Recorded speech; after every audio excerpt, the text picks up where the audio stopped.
Mimi nataka niwashukuru sana watu wa Migori, watu hapa Wendo kwa kutukaribisha hapa nyumbani.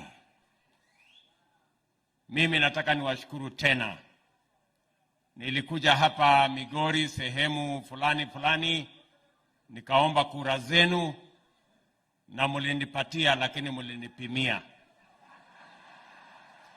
Lakini kwa ile mlinipatia, mimi nataka niseme asante sana.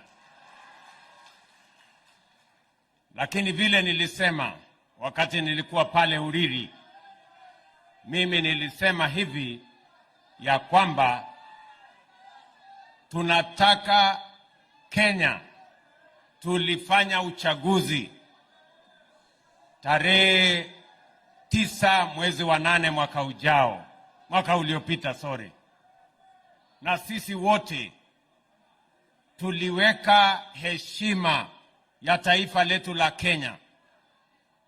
Tukawa na uchaguzi ambao ulikuwa ni uchaguzi wa aina ya kipekee.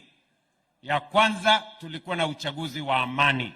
Mimi nataka niwaambie watu wa Migori na Kenya asante sana. Ya pili, tulifanya uchaguzi ambayo ilikuwa ni uchaguzi ambayo haikuzingatia mambo ya ukabila. Mimi nataka niwaambie watu wa Migori na Kenya asante sana.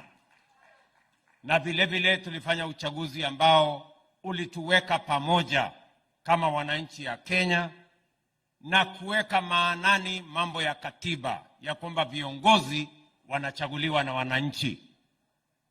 Viongozi hawachaguliwi na system, wanachaguliwa na wananchi. Ni kweli ama si kweli? Na mimi nimefurahi leo kwamba nimefika hapa Migori. Na nimefika hapa Migori makusudi. Sijakosa mahali ya kwenda ndio nikakuja Migori. Nimekuja hapa deliberate ndio nizungumze na nyinyi. Mnanielewa? Kwa sababu mumetupatia nafasi ya uongozi. Na mimi nataka niwahakikishie ya kwamba wale viongozi wote mmewachagua, mimi nitafanya kazi pamoja na wao.